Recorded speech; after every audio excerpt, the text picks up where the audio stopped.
Accessing library computer data.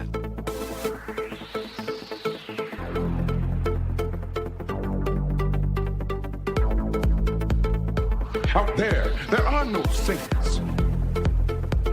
Just people. Hey everybody, welcome back to the show. Continuing our run through Star Trek Deep Space Nine. Right now we're up to the episode called Sons and Daughters. It's the third episode of the sixth season, aired on October 13th, 1997. If I can scroll down here, we'll figure out who wrote this. Written by Bradley Thompson and David Weddle. Directed by Jesus Salvador Trevino.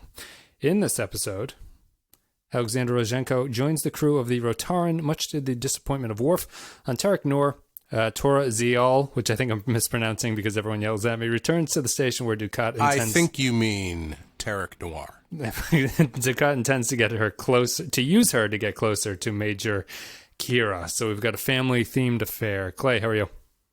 I'm good. Alexander is back, and he is whiny. I would really like a supercut across as many shows and movies as possible that do a end of act break with someone going, "Who is that person?" And then the other guy, you cut to the other person who goes, "He's my," and then like father or son or daughter or something like that. He's my familial relation. Yeah. Yeah. Worf plays a pretty good poker hand there when Alexander shows up and everything. Like it even leads, they've changed the actor obviously, so even the audience is wondering who the hell is he looking at, and then the reveal of his son is all there for that. So let's go ahead. I was just gonna say, I think this is an episode that would really benefit from HD remastering, because it's so hazy on that ship. And Dorn is actually doing some pretty good face acting in that opening scene, where he's trying to keep it cool, but he's also keeps looking over to Alexander. You can't really see it; it's a shame. He's pretty good. All the Klingon episodes need the remaster. That's it's just the aesthetic of the Klingon ships. It just doesn't really work in standard definition. I'm sure they look great, and the mood lighting and the red lighting and everything is nice in real resolution, but it certainly does not hold up well at this point. And they're all brown skinned, so it's they'll just blend into the background. Let's see. We'll take a break. We're going to play an audio clip. Then we're going to come back and we're going to break down Sons and Daughters.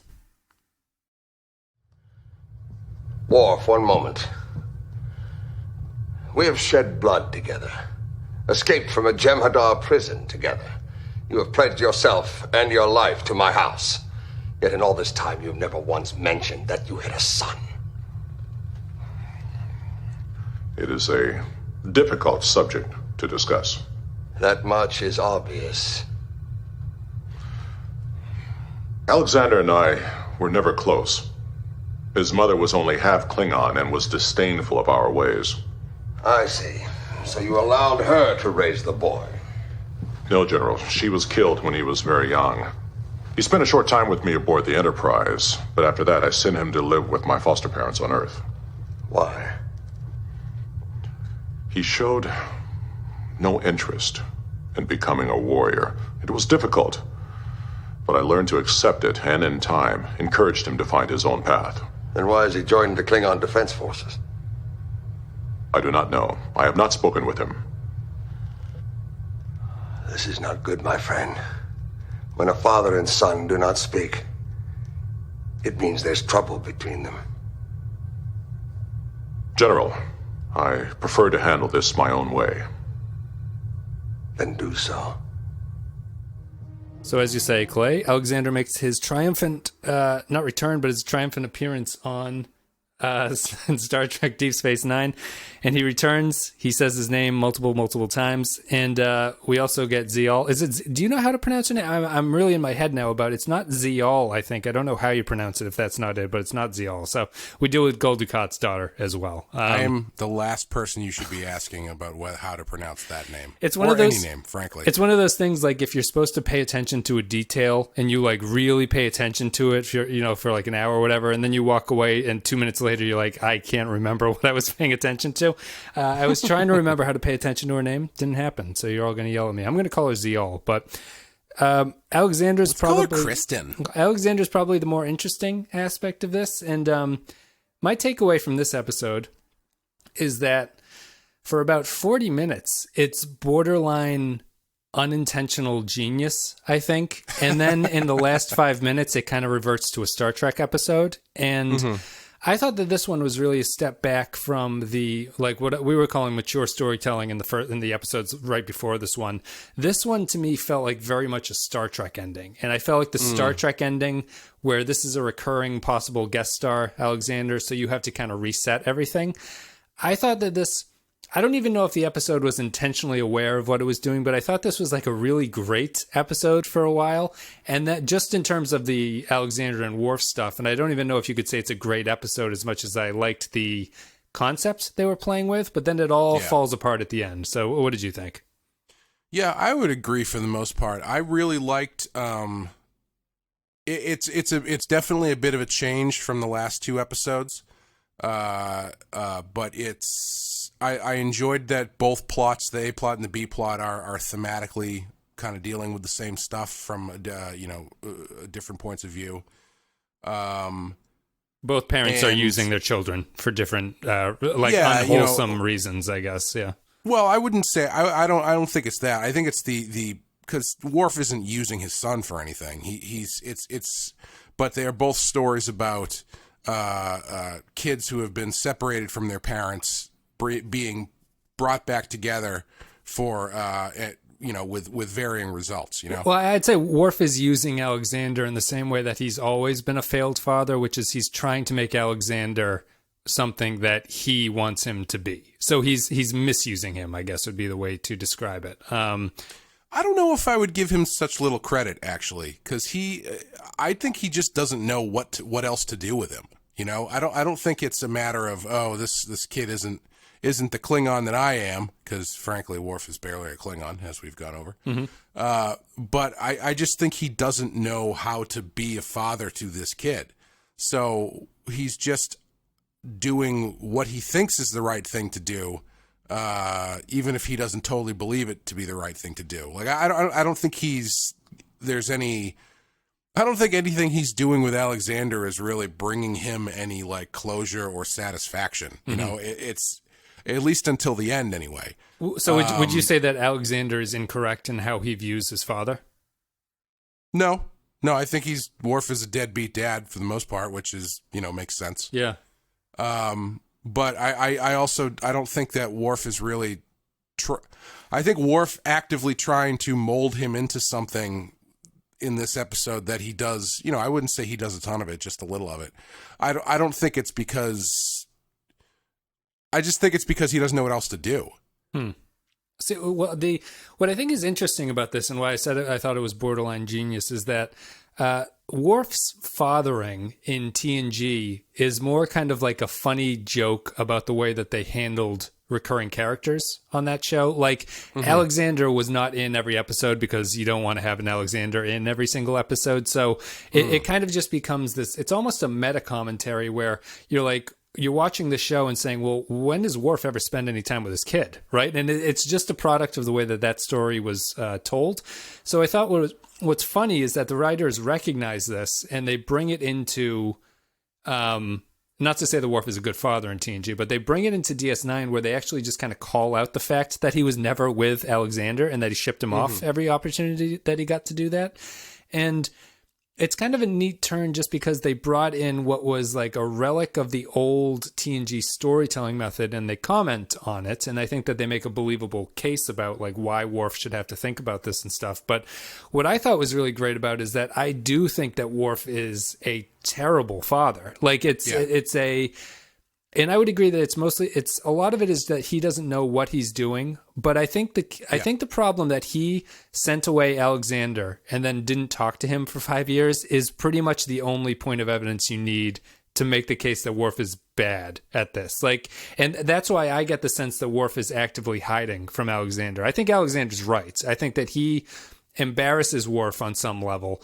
But I think that the ending of the episode has to be a Star Trek episode, and they screw that up. Like, I think that this is tremendously dark material, and the ending where Alexander locks himself in a room and Worf is like, ha, ha, oh, Alexander, you silly asshole, and then they're friends after that doesn't make any sense to me. It should be a pretty miserable, dark ending, I think, is more appropriate here. Yeah, that scene was weird. I was expecting that to play out differently, like it was the other dude who was kind of hazing him, locked him in there or something. I thought Alexander was trying to kill himself. It was my first take on it. You went really dark with it. Holy shit. Well, because Worf says you locked yourself in. You know what I mean? And I thought he had locked himself in to get like hit by the plasma blast or whatever was going on in there, yeah. Is that Joy Division I hear? Yeah, I thought for a second I thought it was a hazing thing, and then but then when it wasn't, it was just like, oh yeah, he's kind of a goof, and I guess that's how it is. That's my boy. That scene That's my boy. That scene was really silly, but I actually didn't mind the scene at the end. I liked the scene at the end where he joins the House of Martok or whatever. Yeah. That's another thing that maybe if this was a different show, you do that after a couple episodes, maybe.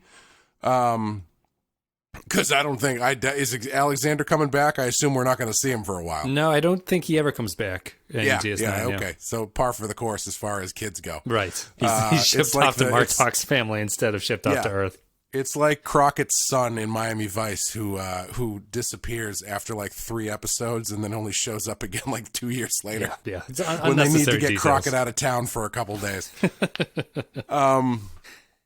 Yeah, you know, if I'm a little surprised it didn't go a little bit darker with the ending where it was like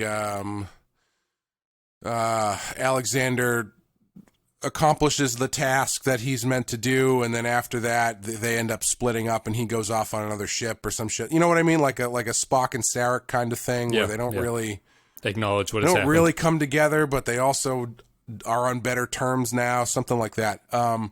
But, you know, if it's the last time he shows up, I don't mind the happy ending to it. But I do agree that it does get kind of Star Trek-y at the end. And that scene, they play him as...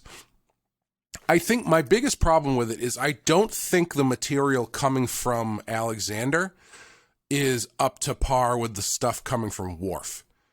What do you think is wrong with Alexander? I just don't think he has a lot to say. Like the scenes that they have together, I feel like Worf is doing a lot of heavy lifting. And then Alexander is just kind of hitting the same notes all the time where he's like, well, you were a shitty dad.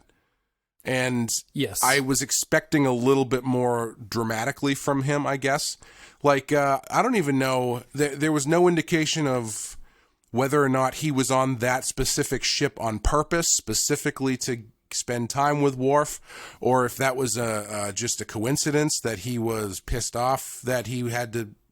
You know what I mean? Yep. Like there was no scene like that where he's like, I didn't even want to be on this ship. I didn't want to see you. I was just trying to make, that kind of thing. Yeah. Or I requested this position to come in and shove this shit in your face, basically. Yeah. It's just sort of like him going like, well, you were never there for me. It's like, well, why are you here now? I don't know, but you were never there for me.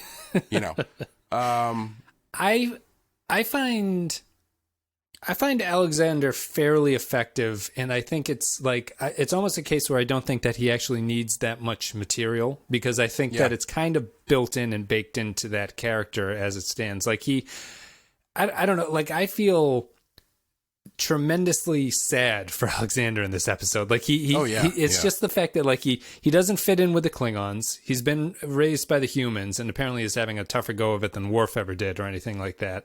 He's like so mentally confused about what he wants to do that even at the end of the episode, I'm not sure that Alexander would even want to join the House of Martok. You know what I mean? Like that seems like a pleasing his father kind of thing that I guess I'm a little bit hazy on what Alexander's all about. As you say, I don't know why he's there in the first place, and I actually don't know what the resolution for Alexander would be that he would be happy with. And I actually don't think it's joining the House of Martok, but I don't know what else it is. There really isn't, as far as resolutions go for him, there isn't really one. If you think about more or less what happens, it's a resolution for Worf, but it's not a resolution for Alexander, really. Right. It's what Worf would want. It's Worf's best case scenario is the ending. Yeah. Like, they do get into a bit of the fact that Alexander's a bit of a wet blanket who is not good at fighting. Yep. And is really not good at being Klingon. or reading the screens. He does the actor does a very good effective job of reading the screen like someone who's not particularly good at reading a computer screen. It does. It reminds me of It reminds me of the Star Trek version of when someone is giving you directions like off of the GPS while you're driving. Oh, hate it. It's like take a right here, and it's like, what? This one? It's like, no, the next one. Oh, damn it! I'm sorry. It was the one before. The screen. I thought it was the next one. It's like, ugh. 67% of the fights me and Amy have come over me saying you have to anticipate when the blue dot is coming up on the street. You have to tell me what street is coming up before I get to the street. Yeah. Yeah. I mean, for me, it's I always just wait right before the time to turn comes, so if, or whatever the exit is. So if like we get onto the highway and then my girlfriend says, okay, in 6 miles you're going to take exit 3, I'm like, and that just goes in one ear and out the other one. So when exit 3 comes up, she's like, exit 3. I'm like, oh, yep, I forgot. I'm giving we all have our methods. I give way too much information. I give like, you're going to pass this street and this street, their names are Rose Street and then Petal Street. You're going to get your third right, you're going to hit that one, it's going to come back. I'm sort of all over it, but I guess it's a different perspectives for different people on how you use a mapping software. But Alexander does a bang up job of being that guy who's not particularly good at reading the Google Maps printout. Yeah, he I think with him the thing that's weird is, you get that stuff with him and Worf where Worf is trying to teach him how to fight and he's like, I don't want to fight, I just want a father or whatever. And but what you don't really get is Alexander figuring out what he's good at. And maybe that's something for another episode or a longer arc with him or something. But like the thing that he does at the end isn't even like something that reveals anything new about his character other than the fact that he decides that he realizes he's no use on the bridge. Right. Like there's not the real ending to this episode should probably be like Worf saying, I'm sorry, I didn't mean to transfer you. I think we should spend some time together. General Martok has invited you to become part of the House of Martok, which would mean a lot to me, and I think it would bring a lot of honor to our family or whatever. And then Alexander would be like, I appreciate that, but I'm not cut out for this. I need to. My last name is Rozhenko. What I need to do is I need to. They've agreed to transfer me to like clerical or some shit. You know what I mean? Like right, something that he knows that he's good at, that he can still be helpful and be part of the cause, but it is a win for him. What the fuck was that? I don't know if that came through, but it was a very loud horn. Something that's good for him and is a win for him and is sort of a win for Worf because he's got a son who's like confident and stuff, but it doesn't necessarily, bridge that gap that they have. I see Alexander as what I see Alexander as is he is Worf, except he realizes that he's more human than Klingon at this point. Mm-hmm. Like he's kind of a human in Klingon clothing, which is why I think that the ending rings false to me. Like he should, I think Alexander should go back home to Earth after this wraps up. Probably, and that would be the case. And I think that what Worf needs to learn from this is to stop imposing his beliefs on Alexander. Like the tension always came from that Alexander was not living up to what Worf expected from him. And as is commonly the trope with Worf stories, it's about Worf realizing like the line has to be drawn somewhere else than his hardline opinion about things like that. Mm-hmm. And here they don't do that. Worf kind of comes out on top again for no particular reason. And I don't believe that Alexander would really do that. And that's why I think that there's a little bit of melancholy in their relationship, I think, that should be the way that it ends, where Worf can be accepting of what Alexander wants to do while at the same time wishing he had gone down a different path. Sort of. It's like the son who doesn't want to be a doctor and wants to go to like, some sort of like interior design school or something like that. Like he doesn't want to be a king. He just wants to sing. Right. Exactly. That should be the tension between those two. And I'd be happy with that kind of bittersweet ending there, where you can still dress up Alexander as kind of a goofball who's not particularly good at it, but Worf embraces his human side of not really caring about how good of a Klingon he is for him, and then they can go their separate ways, and I'd be okay with it. I don't care that you're a shitty Klingon. I just care that you're a good son. You're literally the worst Klingon. You're just awful at this. This is terrible. Falling over tables and stuff like that. Also, fun Gabrielle Union played a Klingon in this episode. Oh, really? Yeah. Do you know which? I assume it's the female. the female Klingon who looks like she's about 12. Yeah. Because for some reason, I feel like in order to play a Klingon and have it not seem like you are a child, you have to be like 30 plus. Yeah, you've got to be fairly old. Like no one looks like a super fit mid-20s Klingon. I don't think they always are. Which you would think there would be a lot of younger Klingons based on their warrior race status, and like there's there'd be less old Klingons. Yeah, less old Klingons. I think. Yeah, there should be fewer old ones because they're either dead or just broken, and the younger ones should be the ones ruling everything. Honestly, it should probably be a society ruled by a lot of young people. Yeah, the youngest and strongest. Yep, the Daenerys Stormborn or whatever. I think I don't really. I mean, I think we'll just finish up with Alexander. I guess is that like I don't know. Were you happy with seeing Alexander in this kind of a role? Is that like Alexander a person that you thought you'd want to see, or did anything sort of stick out for you in terms of him popping up again? Alexander is never a person that I want to see. No. But I felt they could have done something. It was good. Yeah. I thought it was a good use for him. I was a little bit bummed, well, knowing now that this is the last episode he's in. It bums me out a little bit because I think there could have been more stuff, that, especially during wartime and stuff. I think they could have had some, that Worf's getting married and what's that like for him. I think it's an element of Worf's life that could be explored a little bit better. So I think there could have been more stuff to do with him, but if they got to end it with him, I can't say I'm going to be missing him. Yeah, I think it's kind of a missed opportunity to really put a little bit of shading to Worf's character, because I do think Worf is clearly in the wrong about this. Like he's basically emotionally traumatized a child from this point going forward, and I don't know if he deserves his respect and things at the end like that. Like I don't know. The Klingon culture thing of family is so important. You think that they'd stress that a little bit more. Like Alexander doesn't care about the family, and that's like the biggest like sort of misstep that a Klingon could make in that kind of point of view. But I always have debates with Amy about this, but it's like how far does the bond of family go? Like if you have a really awful if you have a really I'm just thinking about how that comes up. If you have like listen, I know that because we're married, you expect me to replace the toilet paper when it's done because we have a familial bond. But honestly, how far does that bond really go? I can take that ring off your finger just as easily as it went on. If you have a bad, I think there's a difference in opinion about how people treat family in terms of like if you have a bad family member who's like an objectively bad person to you.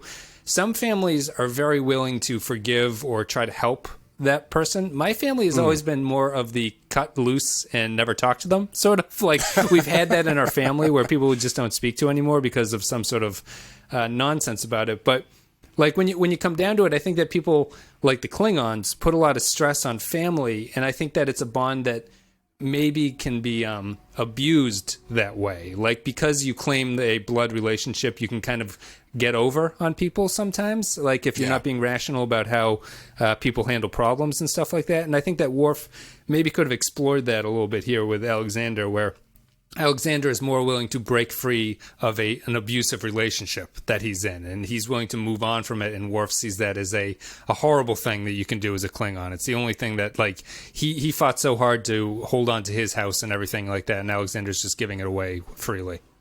Well, I think there's first of all, speaking of the bonds of familiar relationships, have you ever noticed that it's the people who are the most intense about family that always have the worst relationships with their family? Yes, so it's like people who are like, you do not disrespect my family. It's like, well, you fucking hate each other. You're awful people.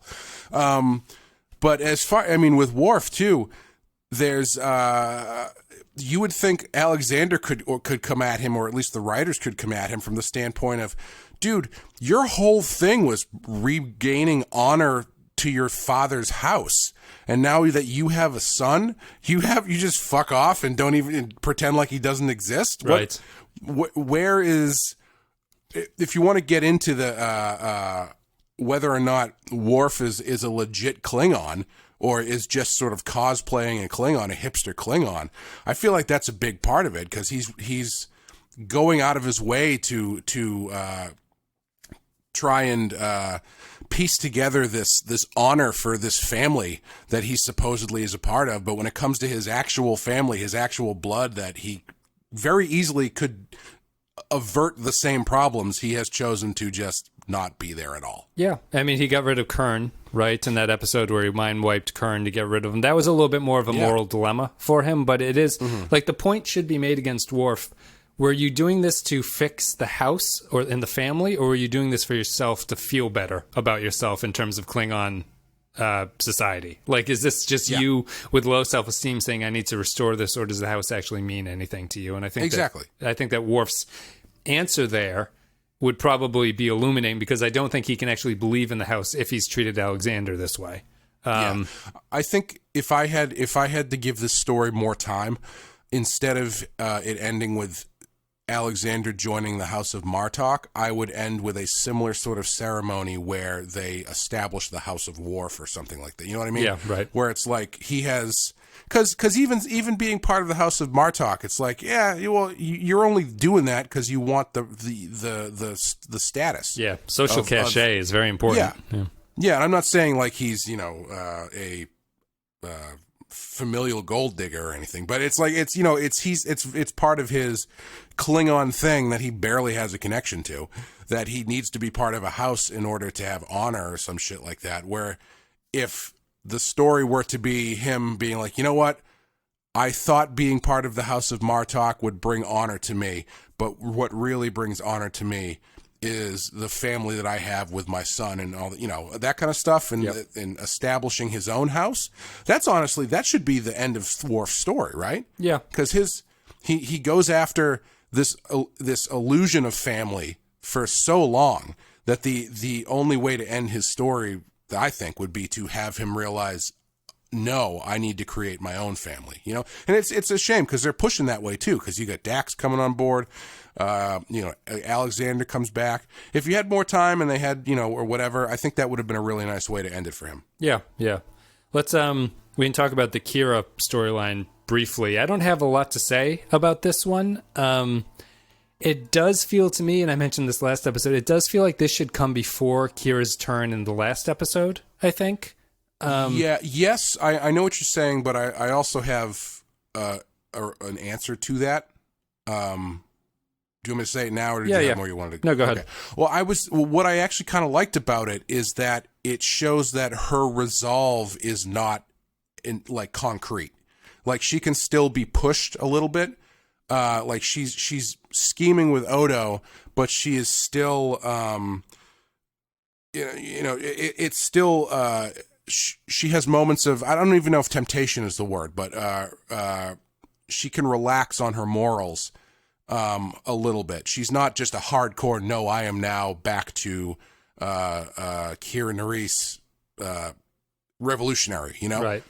And I like that. I think that's an interesting way to play her, because I think it's an evolution of her character, because she's a lot less hard-lined.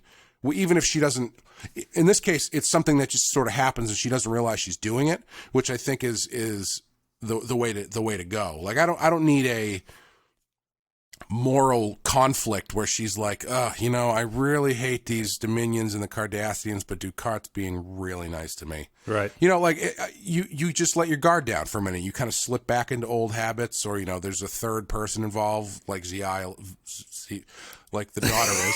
The daughter of Dukat. Yes. And, I like that it shows that she's still a multifaceted character, not just a hardline, revolutionary now. Yeah. I think I'm not super crazy about this storyline, just because I feel that Dukat is a little bit off in this one. He's overly romantically aggressive. Yeah, well, but that's even the word. I liked the earlier portrayal of him, which is more, he's in such a clear position of power over her that it should come across as more threatening than just a guy who's got a crush on her, sort of chasing her around. Yeah. And it's still pretty creepy, though. It is creepy, and you know that Kira doesn't want to be there or anything like that, and she doesn't have any outs. But it comes across as I don't think it's the right tone for him at that point. Like, I just feel it's a little bit off, and it's not quite as threatening. And I feel like Kira sometimes slips into it a little bit too easily, like when they're sitting next to each other on the couch and stuff like that. Like, it makes me a little bit uncomfortable. And I know that the Now Visitor was like very demanding that the writers never pair them together as a couple, because that doesn't make any sense. But I feel that this episode comes a little bit too close to doing that. It makes them relate to each other a little bit too strongly. I know that's kind of the point, is that there's supposed to be a little bit of something there, but I think it's a little bit too much.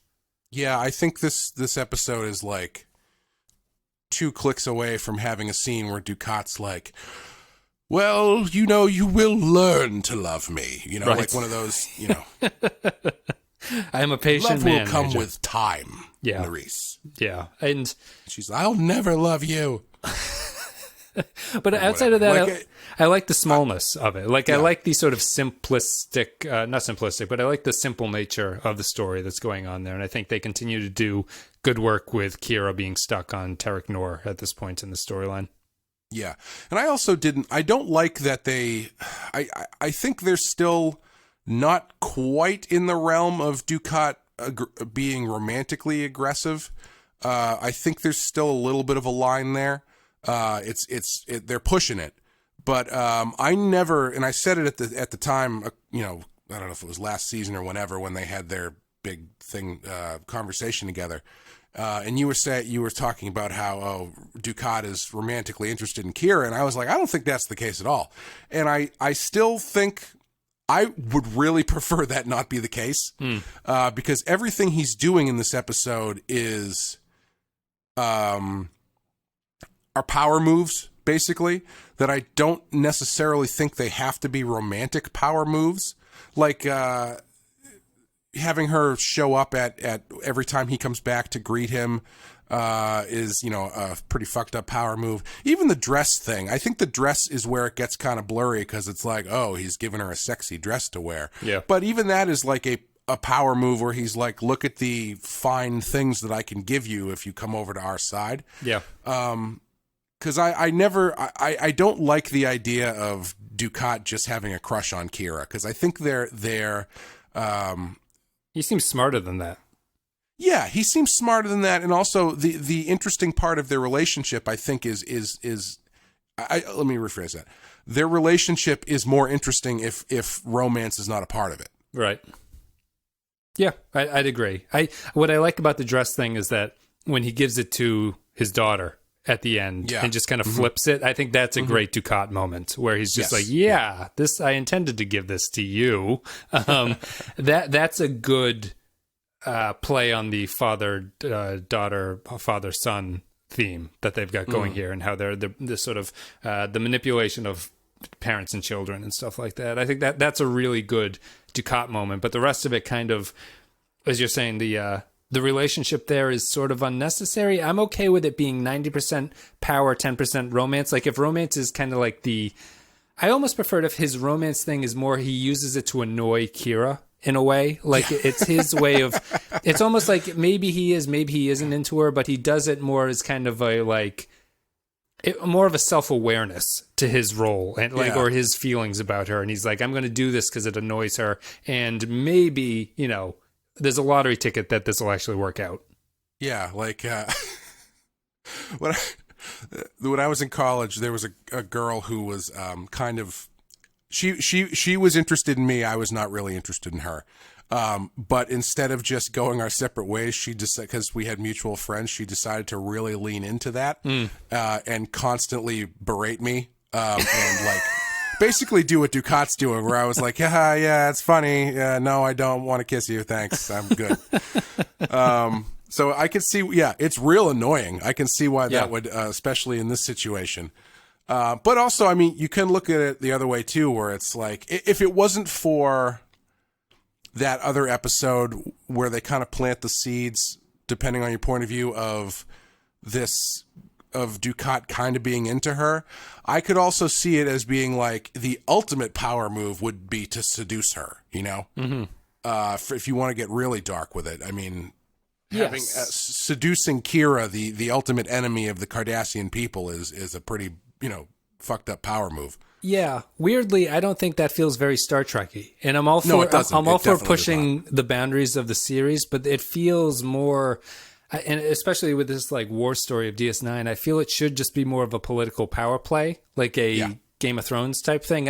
I agree that him conquering her sort of sexually or whatever would be like is a potential series way for this to go, or it's like some show could do that, and I think make that the point of it. But I don't know, DS9 it doesn't seem to come across, and just because it's still Star Trek and the sexy stuff is still weird. Like when Worf and Dax are making out at the start, I'm like, whoa, just like stop doing that. It's disgusting. It's another instance where it's like, I don't think Worf knows how to do this.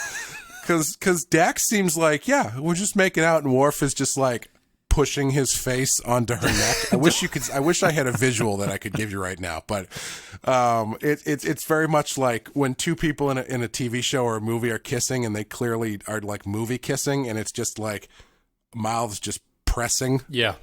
Dry tucked in lips just pressing on each other.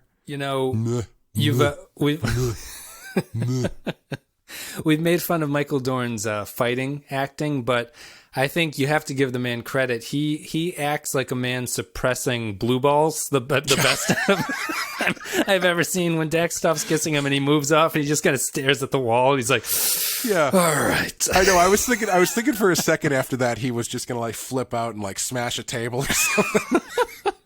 He's like, I have to take a shower.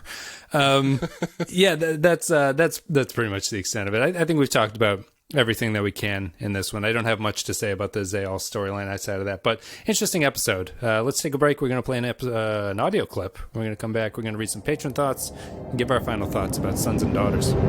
I cannot change the mistakes I have made, but from this day forward, I promise I will stand with you. We'll see if you mean it. Yes, we will. What you are about to do entails a grave obligation. Do not accept it lightly. I understand. And I accept. Good. I will teach you what you need to know to be a warrior. And you will teach me what I need to know to be a father. All right, everybody. So if you support the show on patreon.com/the Pensky File, you get to leave your thoughts about upcoming episodes. A couple $2 a month. You can do that. And then we read them on the podcast. So let's go through these quickly, Clay. Andrew Churlog, Sons and Daughters. Classic A-B storytelling in DS9 as we get a relationship being healed and another beginning to fray. Alexander, who is somehow old enough to serve in the Klingon army, and Worf begin the process of healing as Alexander tries to embrace his Klingon side as Worf understands his own failings as a father. Meanwhile, the rose-colored glasses of Ziyal for Dukat are slowly starting to wear off. Dukat is blatantly using his daughter to attempt to get physical with Kira. It's sickening, but it's a further deepening of the Dukat character that is needed as the war drags on. Next one is Zamnuka Wessel says, Sons and Daughters, when Alexander burns Worf for not visiting for 5 years, Worf must be thinking, well, I wanted to visit Earth last year, but Dax insisted we go to Risa, where we had the worst vacation ever. It's true. Yeah, you should just blame his future wife. If you're stepping in as a stepmom role, you have to understand that that's the role that you have to take some of the brunt. Do they ever talk about it? I can't remember if it's ever come up in a Worf and Dax scene where Dax, because I feel like Dax would be like, dude, take care of your fucking kid. Yeah, in this episode should have her saying, she should be with Martok when Worf's like, that's my son. And she's like, you have a what? You have a what? Norman Buckwald says, if anyone thought Alexander the kid was irritating, they never met Alexander the teen. It was in Firstborn, because of Alexander's future self, that Worf realizes he should stop pressuring Alexander to be a warrior, and now here is Alexander suddenly enlisting and being on Martok's ship. How can that happen? That story ended up being painful, and Worf looked all the worse by not letting Martok know about Alexander's existence. In the long run, the story didn't go anywhere, except to excuse why Worf and Dax moved up their wedding so that none of Worf's Enterprise friends, except for O'Brien, could attend and you're cordially invited. The subplot is truly the only damper in an otherwise brilliant DS9 occupied arc. In the same episode, though the Ziyal episode was brilliant, as Dukat has the audacity to try to use his daughter to try to somehow develop a bond with Kira, that he was truly naive with all his hubris he thought could ever happen. But when after Kira rejects the sexy dress as a gift and then Dukat gives it to Ziyal, even more than how Weinstein-y Dukat was in A Time to Stand, Dukat definitely reveals his true ugliness to a point of disturbing with that action. Then again, Dukat sees Bajoran women as playthings, and why wouldn't his half-Bajoran daughter be an exception? Was Ziyal truly seen as his daughter with respect to family, or as a treasure to be displayed?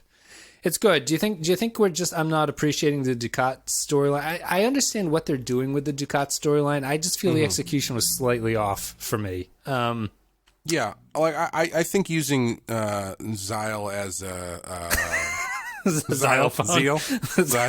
I feel like using a xylophone in that part of the score was appropriate.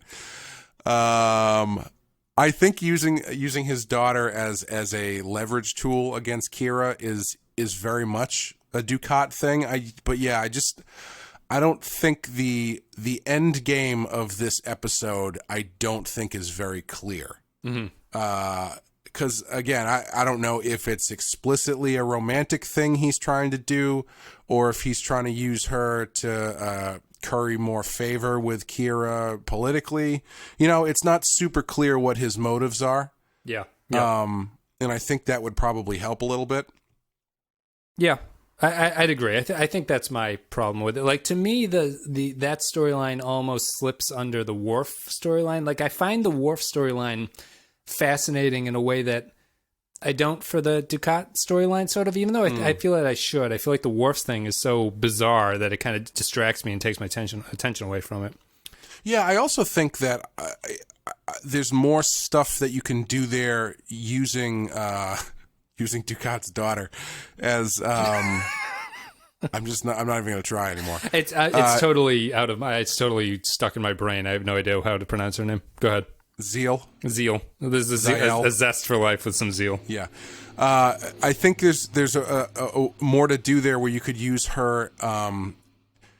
You could focus on how she's being used as a pawn and how that is affecting her and how Kira is feeling from watching that happen. Because she's coming into the situation fairly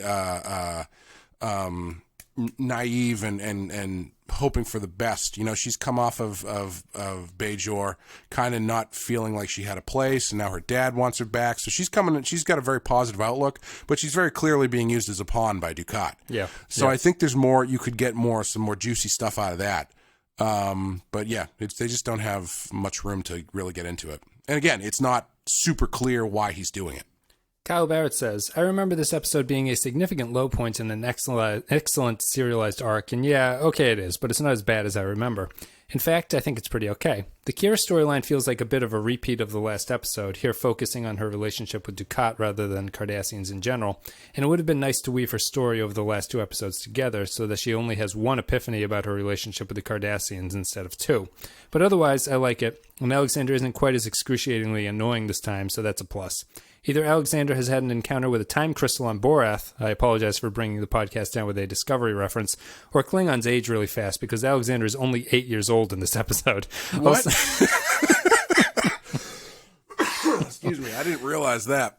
Also, kudos to the casting agent for finding someone more theatrical than Avery Brooks to play the Klingon Alexander fights. Always got to look for sassy Klingons. Matthew Ross says, sons and daughters. Let me scroll down here. So what's a detang? Sounds dirty the way Dax says it. Oh, a knife. The opening with Worf being a stick in the mud and Dax being chill was fine, as is the slight continuation of Rocks and Shoals. You have to wonder how hard up the good guys are with half-dead food for Klingons, a lack of personnel and ships, and Fed officers dreaming of field rations and canned peaches. Seeing this iteration of Alexander is amusing, as the interaction between father and son is either after-school cringy or really dysfunctional. And of course, Alex sucks at hand-to-hand combat. Look who taught him. Back at DS9, it's interesting visually how the Dominion reinforced the station as opposed to the Federation's half-assed collection of 2 to 3 ships. I find it also odd that Kira, Jake, Quark, and even Odo are not being watched or even implied that they are, or it's not even implied that they are. Ziyal's return. Jake just comes up and he's like, "Hey guys, can I join your secret resistance?" Ziyal's return. Can I do some rebelling? Ziyal's return and her naive optimism is dashed in the light of reality. I enjoyed Kira's sudden realization that she was getting too cozy with Dukat. Meanwhile, at the after-school special of the Klingons, that sudden and almost literal switch of realization that maybe father and son should reconcile and Alex should try harder was so rushed as to be ridiculous as the Klingon bar mitzvah ceremony. For the most part, a minor story stuck in the war arc to try and make the war have more emotion. And Yarpy says, "It's kind of amazing how big of a fuck-up they made Alexander. Worf is probably the worst Klingon father ever and the most disappointing father of the Klingons. Not my favorite episode, but the juxtaposition between the both sets of kids and their fathers was a nice touch. The relationship between Dukat and Ziyal gives him a nice heft." And then finally... You really got to be bad at being a dad to be the worst Klingon father. Yeah. I assume most Klingon fathers are not very good. Yes, I assume there's a long line for that honor. Christian Pouch with the final comment, "Sons and daughters, honestly, I'm not sure what to think of how DS9 chose to take the Alexander storyline. I don't think he ever wanted to be a warrior that much, except that Worf was prodding him about it. Does it make sense? Is Worf the worst dad ever? Maybe she should get advice from Sisko. It's not a huge problem for me, as I find it all the less annoying than earlier episodes with child Alexander. Boy, does that kid grow up fast. Martok, as usual, is great and seems to know how to handle Alexander better. Maybe Worf should get pointers from Martok, or, anyone at all. I like the stuff with Ziyal and the irony that Kira cares for her far more than Dukat does. I think Dukat does love her, but he's too blinded by other considerations to be more than surface level with her." Thank you, patrons, very much. Thank you for leaving your thoughts. You can support the show at patreon.com/the Pensky File if you want to leave your thoughts, and if you want other podcasts and stuff like that. Clay, on a scale of 1 to 5, what are you going to give this one? 3. Yeah. I'm as seriously as I take the ratings, I'm kind of torn about this one. I find it fascinating, but I don't know how good of an episode it is. Yeah. I think I'm also going to go with a 3, but I think it's like a really fascinating 3 that I wouldn't even say it whiffs as much as I don't know. I feel like the aim was just slightly off. Like it's slightly askew from everything that I would want this episode to deal with. And that kind of ends up with this middling thing where it's a good idea, just not well executed. Yeah, I would agree. That's about it. Guys, thank you very much. Had a little bit of rush here, but we got to wrap up our recording. You can support the show at patreon.com/the Pensky File. Follow all the social media links down below. Check out the website if you want to get all the old back catalog, because the podcast feed is now over 300 episodes, so you can't get them all. Check out the website, thepenskypodcast.com. Discord, Twitter, Facebook, blah, blah, blah. All that stuff. Teespring, PayPal, if you want to support the show that way. Clay, do you have anything you want to say before we go? Again, I've got a Kickstarter that I'm going to be doing next month for a comic book I'll be doing. And as that gets closer to launching, I'll have more information. So if you want to follow me on Twitter at DeadMeatComic, you can do that. And I would be much obliged. Yep. There'll be a link to Clay's Twitter in the post for this, and the little link for his name and the podcast blurb. So if you want to find it that way. Otherwise, you can stay tuned here. He'll have more information for you going forward. So that's it for Sons and Daughters. Probably the weakest episode of the war arc so far, or the occupation arc or whatever, but it's still not bad. Still decent. What do we have next? Behind the Lines is the next episode. So, guys, thank you very much for listening, and we'll see you next time.